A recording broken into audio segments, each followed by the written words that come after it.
Well, today, if you have your Bibles with you, I'd like to invite you to open them, if you would, or if you have it on your phone, to the book of 2 Samuel as we continue our little study in the life of David. We're going to be in 2 Samuel chapter 9.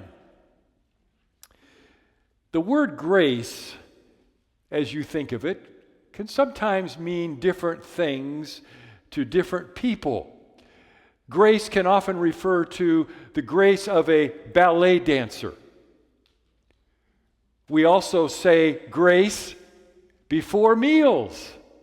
So grace can refer to the coordination of movement. It can also refer to prayer.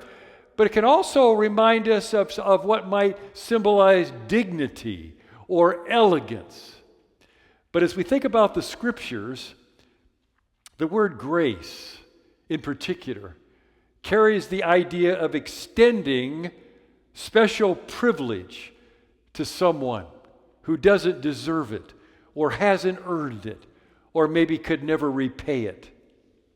Today we come to a beautiful illustration of the nature of grace, what I call amazing grace, as we're going to see it illustrated for us today in 2 Samuel chapter 9. It involves an obscure man that most of us have never even heard about, with almost an unpronounceable name. His name is Mephibosheth. Now try saying that quickly 5 times in a row and see where it gets you. Mephibosheth is his name. And it's a beautiful story, an unforgettable story that illustrates for us the concept of grace. Remember, we said there's an interesting way that the Old Testament and the New Testament fit together. Remember, we said that the Old Testament is like the pictures in a book. It has stories, and they're like pictures in a book as the lives of various people unfold before us in the pages of the Old Testament. Much of it is stories of people's lives. But the way that fits together with the New Testament is like the caption under the pictures. The New Testament gives us the principles that often illustrate Old Testament stories, Old Testament truth. So I love the way the Old Testament and the New Testament fit together in such a beautiful way. And today we see an unforgettable picture, story, illustration of what grace is all about. But before we look at this story, I want to ask you, have any of you ever heard of this man's name? His name is Bob Wayland. He's a man who literally walked across America on his hands. Let me share this with you.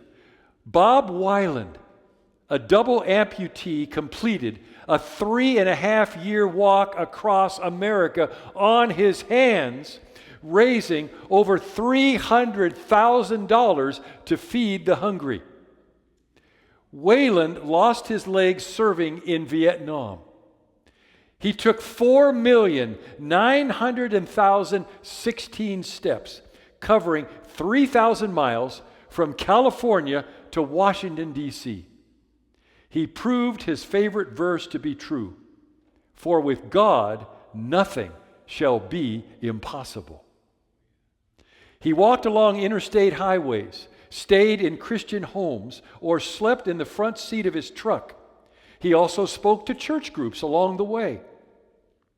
Most people still have a hard time comprehending what God has allowed me to do, he says. The joy has been in the journey. I have personally prayed with 1,488 people who invited Jesus Christ into their lives over the course of this journey. Isn't that incredible? A man literally walking across the United States on his hands. Wayland says the purpose of his journey was to share the love of the Lord Jesus Christ with as many people as I possibly could. He started out in Knott's Berry Farm and spent 3 years, 8 months, 6 days walking anywhere from 3 to 9 miles each day on padded knuckles. He started out, reached his destination, the Vietnam Veterans Memorial in Washington, D.C. Now, in order to do this, here's what he had to do. Imagine this. He drove a hand-controlled truck ahead a few miles, parked the truck, then would get into his wheelchair and go back to where the truck had originally been parked, and then he would walk to where the truck was now parked. Then he would go back with the truck to get the wheelchair, load the wheelchair on, and go the next distance. So that's what he constantly was doing, back and forth, walking, getting the wheelchair, moving ahead all the way across America. Imagine that. Amazing dedication and accomplishment.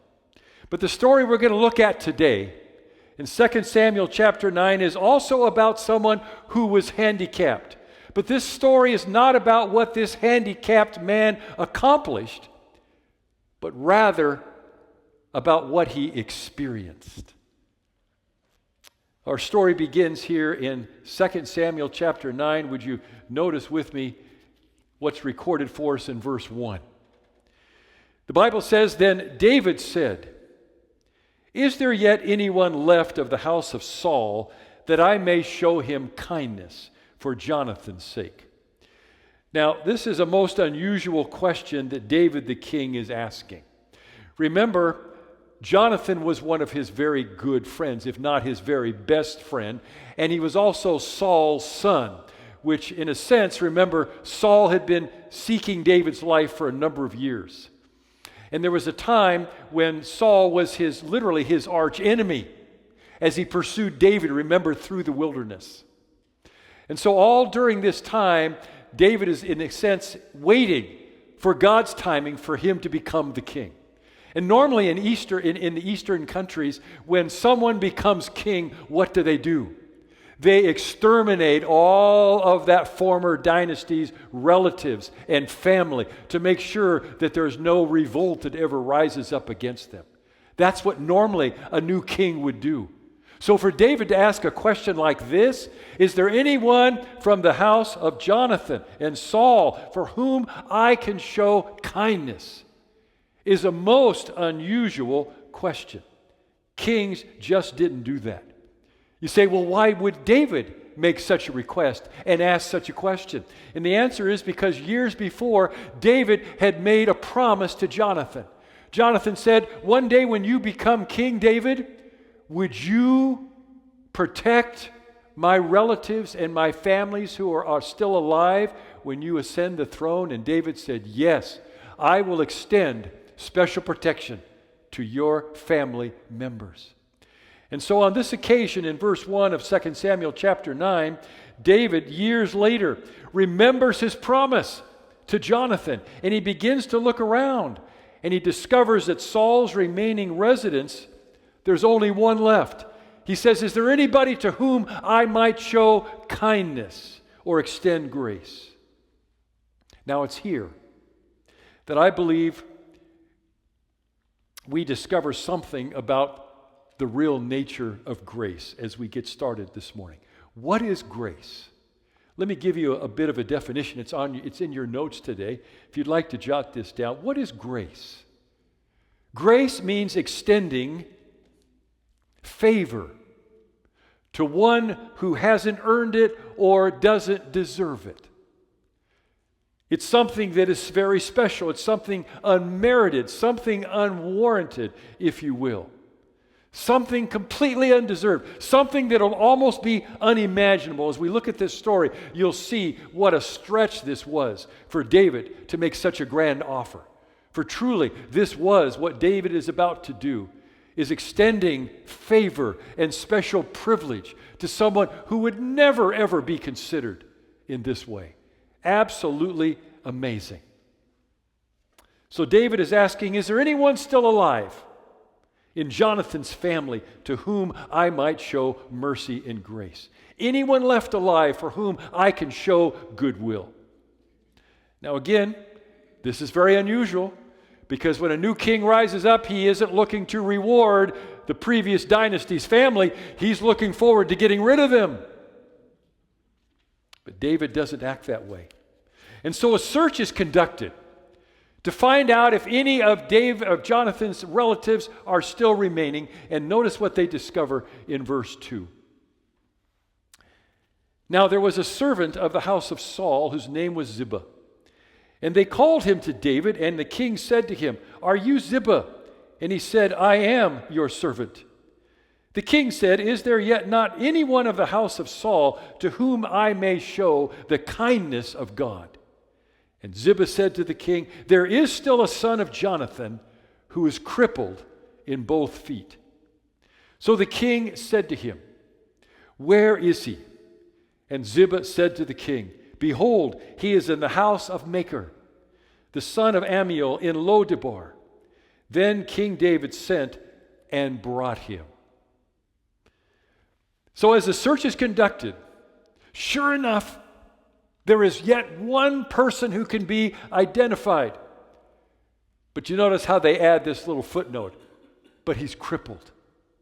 He's living in Lodebar, and the meaning of that word Lodebar means place of no pasture. In other words, this young man, this crippled man, is living out in the desolate place where no one else would go.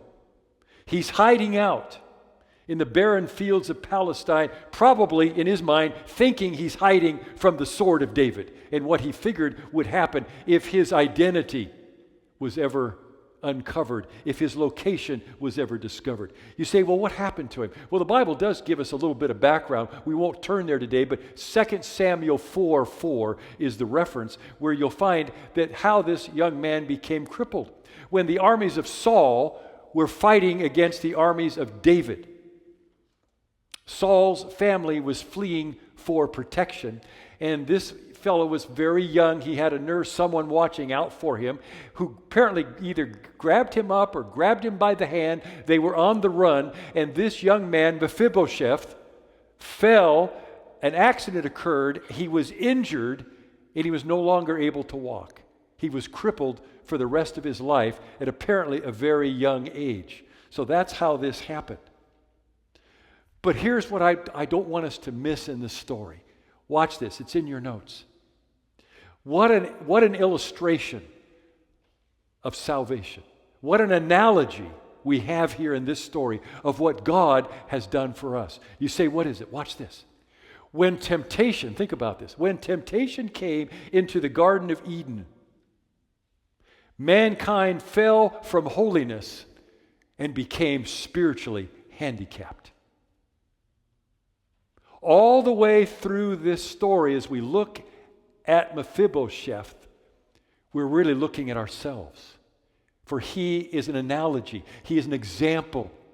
In a sense, his physical crippledness reminds us of our spiritual crippledness before God.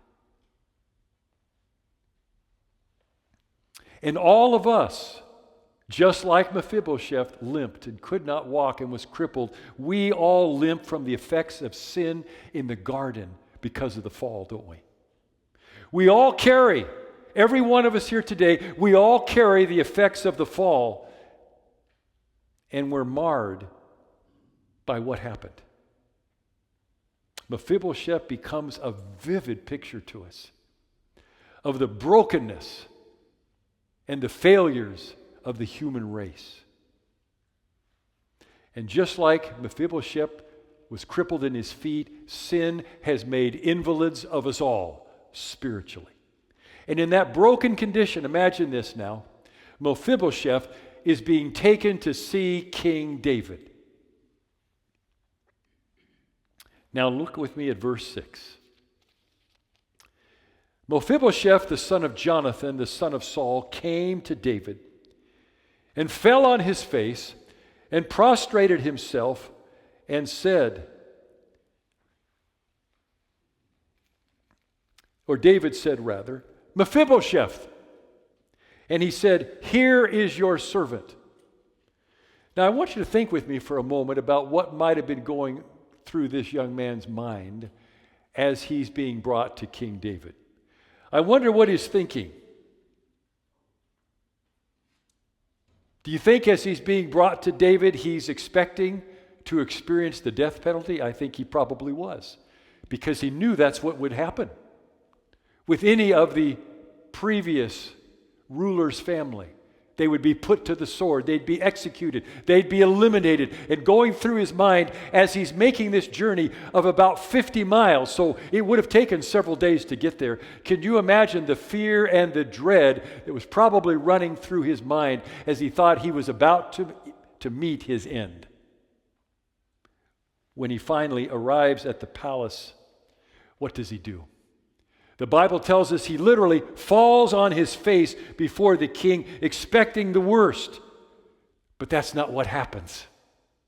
Expecting the death penalty, to his surprise, look what does happen in verses 7 to 10. David said to him, "Do not fear, for I will surely show kindness to you for the sake of your father Jonathan, and will restore to you all the land your grandfather Saul, and you shall eat at my table regularly." Again, he prostrated himself. Now, when we think about that, that's just not kneeling down. When you prostrate yourself, what is he doing? Mephibosheth. This wouldn't have been easy for a cripple. What is he doing? He is laying himself out on the ground in front of David. Absolute humility, absolute humbleness before the king. And so he throws himself, prostrates himself on the ground. In verse 8, he asks, "What is your servant that you should regard a dead dog like me?" Then the king called Saul's servant Ziba and said to him, "All that belongeth to Saul and all that is of his house I have given to your master's grandson." Verse 10, "You and your sons and your servants shall cultivate the land for him, that your master's grandson may have food. Nevertheless, Mephibosheth, your master's grandson, shall eat at your table, at my table, regularly." Now Ziba had 15 sons and 20 servants. He had quite a workforce there to take care of all of the pasture and the lands and all of that for Mephibosheth.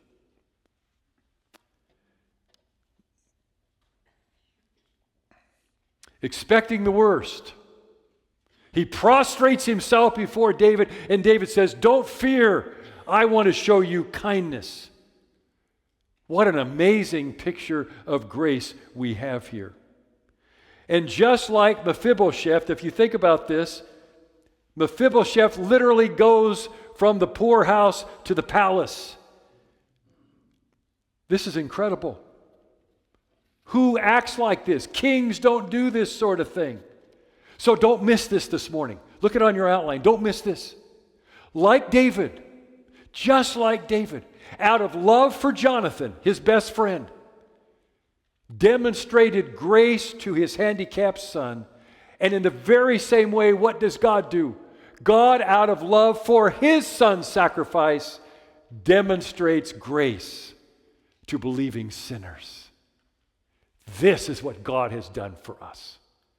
This is why we remember his death when we come to his table and we eat the bread and we drink the cup. We are remembering out of grace what he has done for us on behalf of his son.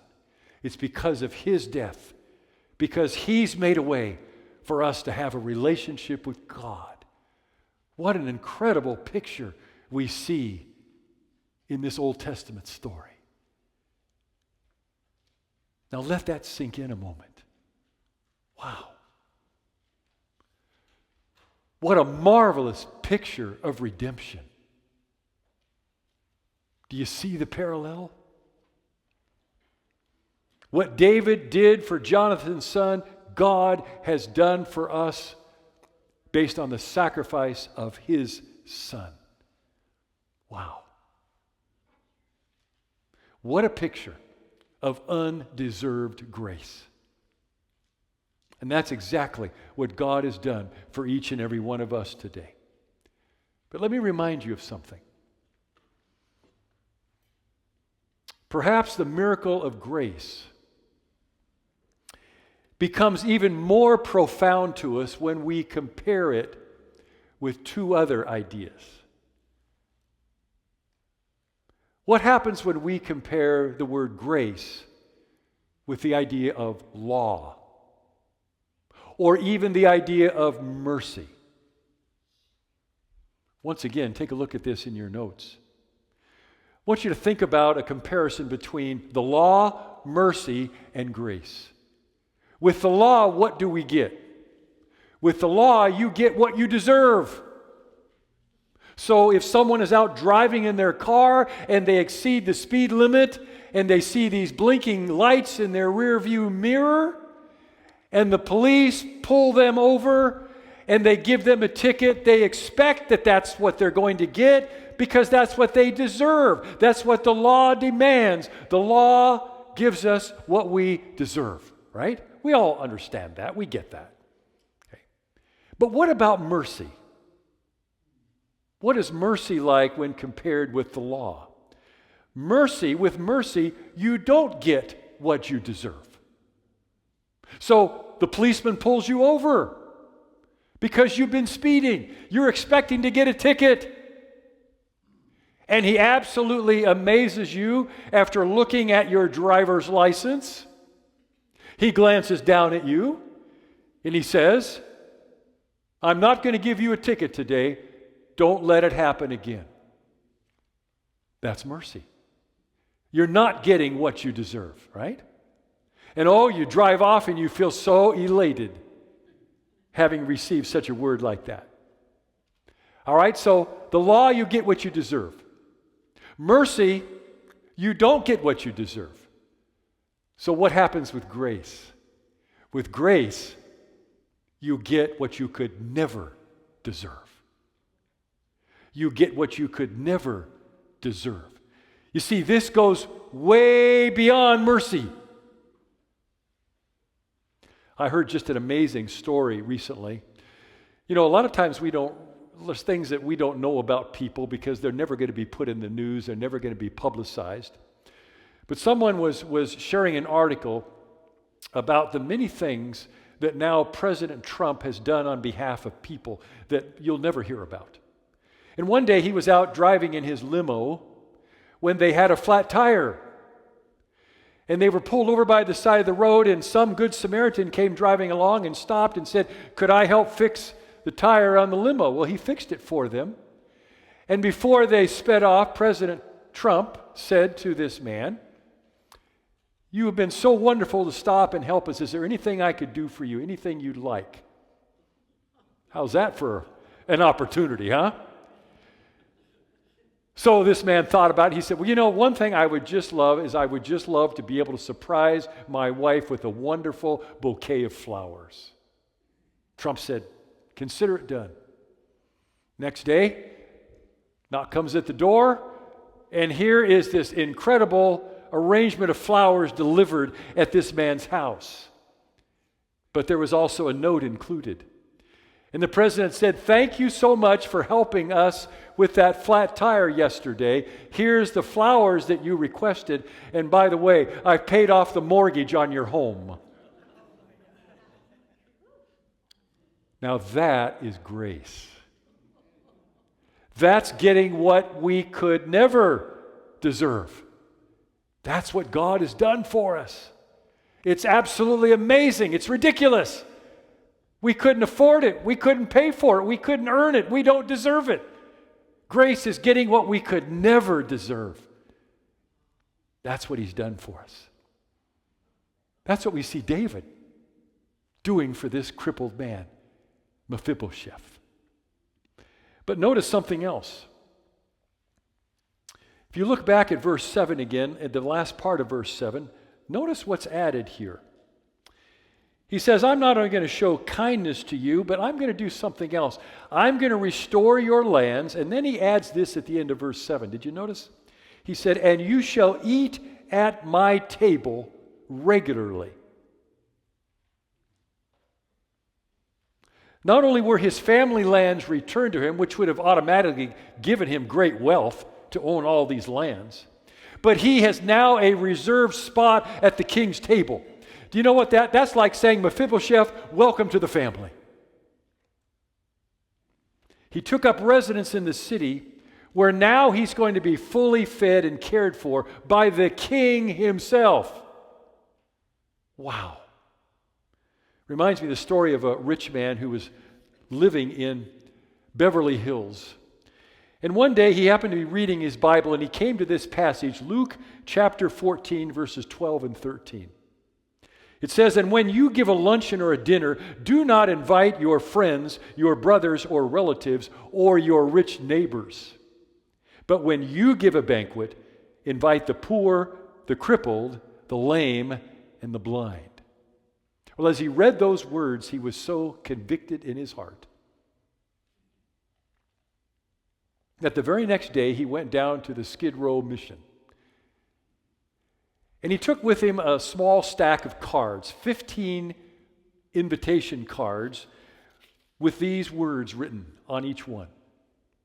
"Jesus of Nazareth requests your presence at a banquet in your honor at a home in Beverly Hills. A car will pick you up in front of the mission at 5 o'clock tomorrow night." Handed out 15 of those cards. The next night at 5 o'clock, a limo pulls up in front of the mission, and 15 homeless people get in that limo. They drive to that rich man's house. They're awed by the beauty of his estate. They get out of the limo. They're ushered into his room. They sit down at this incredibly, perfectly arranged table, and they enjoy the feast of all feasts. Well, Mephibosheth, according to the story, will be feasting every day at the king's table. And as I was thinking about that and the story of David's incredible grace, I was thinking about this. Notice your notes. As David literally adopted Mephibosheth into his family, so God has made us children, hasn't he, of his own family. Isn't that exactly a picture of what God has done for us? We are part of his family. Mephibosheth did not deserve that, and neither do we. It's called grace. Think about this. God has taken us from that place of spiritual desolation and made us what? Heirs of the King. We couldn't earn it. We don't deserve it. But there's another thought I would ask you to consider in addition. Imagine this. As Mephibosheth was treated like any other son of the king, do you realize that one day we will be given equal status with the giants of God's saints? Imagine, wow, one day, how about this? We are going to be rubbing shoulders with. We're going to be standing on equal ground with people like the apostles and the prophets and Martin Luther and Billy Graham. We're going to have equal status. We're going to have an equal opportunity, standing side by side with them in the kingdom. Why? Because the ground is all level at the cross, isn't it? Imagine someone like Mephibosheth, crippled, seated at the king's table, just like all of his family. Well, that's a picture of what heaven's going to be like. When God is going to welcome us just like he has welcomed the great saints of the faith and of the scriptures. We're all going to be his children together. But one last thing. Would you notice verse 13? The story ends with an interesting statement. Verse 13. So Mephibosheth lived in Jerusalem, for he ate at the king's table regularly. And then it adds this. Now he was lame in both feet. Why do you suppose that last little line was added? Reminding us again that he was lame in both feet. Why add that? Could it be for this reason? Mephibosheth's handicap was an ever constant reminder of grace. The fact that he every day was seated at the king's table and he was lame in both feet receiving what he did was a constant, ongoing reminder of God's grace and goodness. Wow. All of us are marred by the limp of sin. And by that limp, we are reminded today that God does not deal with us according to our sins. Doesn't treat us on the basis of what we deserve, as the law would prescribe, but gives us what we could never deserve. That's grace. Now let me ask you, how are we demonstrating grace to people in our life? If God has demonstrated grace in that way to us, what does he expect of us in return to the people that we rub shoulders with every day? I'd like to just suggest 3 ways today, before we spend a few minutes at the end of our time together at the Lord's table, to just talk about 3 practical ways that we might demonstrate grace. But I want to point this out to you. Did you notice that 3 times in this story, in verse 1, in verse 3, and verse 7, appears the word kindness? You realize that kindness is the counterpart of grace. Kindness is the way we demonstrate grace. In kindness, we treat people differently than what they often deserve. How can we do that? 3 ways. Here's the first one. Number 1, we demonstrate kindness or grace by offering forgiveness to those who don't deserve it. By offering forgiveness to those who might not ever ask us for forgiveness, who might not ever admit to us that they were wrong, who might never come to us and say, I didn't handle this right, or I didn't say the right thing, or I know I hurt you, or I know I offended you. How do we demonstrate grace? By offering forgiveness even when people don't ask for it. Ephesians 4:32 says it this way, if we can put that up on the screen. Be kind to one another, tender-hearted, forgiving each other. How? Just as God in Christ also has forgiven you. That's grace. That's kindness. We don't deserve it. They don't deserve it. But we forgive them anyway. Okay? Second idea. Number 2. How do we demonstrate grace and kindness? And that is in our response. The way we respond to difficult people. Difficult people. In other words, hard to get along with people. Got anybody like that in your life? I like to think of them as letter E, G, R people. Extra grace required. Know anybody like that in your life who needs extra grace? It's all in how we treat people, how we respond to their acts of sometimes unthoughtfulness, criticism, harshness. 2 Timothy 2:24 and 25. The Lord's bondservant must not be quarrelsome, but be kind to all, able to teach, and then watch this, patient when wronged. Patient when wronged. With gentleness. Because sometimes we have to speak up. But with gentleness, correcting those who are in opposition. With patience, with gentleness. We demonstrate grace and kindness in the way we respond to those who are difficult to get along with. And then let me give you one more. This is fair. These first 2 I find kind of challenging myself. How about you? But would you mind if we just up the ante a little bit more? Because Jesus does. Let me give you a 3rd way that we demonstrate kindness and grace, and here it is. It's in our dealing with our enemies. In our dealing with even our enemies. In other words, with people who don't like you and probably you don't like them. Now, know any people who might fit that description? how we treat our enemies. Now, what did Jesus say about this?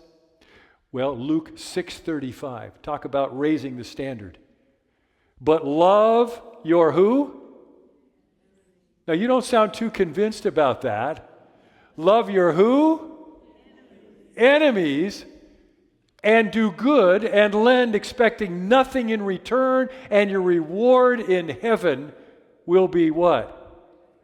Great, huge, tremendous. And you will prove yourselves, is the idea, to be sons of the Most High. Loving those who are absolutely unlovable, may even be your enemies. And Jesus says, can we love them with grace and kindness? Oh, if you thought the first two were challenging, try this one on. Wow. What a picture of grace we have in this story. And how that challenges us, because we know, as Jesus said several times in the scriptures, you know what I require, now go and do likewise. Well, as I was thinking about this story, I thought, knowing that we were going to celebrate the Lord's table today, I thought it might be most appropriate if we could take a few minutes at the end of our service to do that after looking at this story this morning. And so I've asked Pastor Joel if he would come right now and lead us to the Lord's table as we wrap things up today.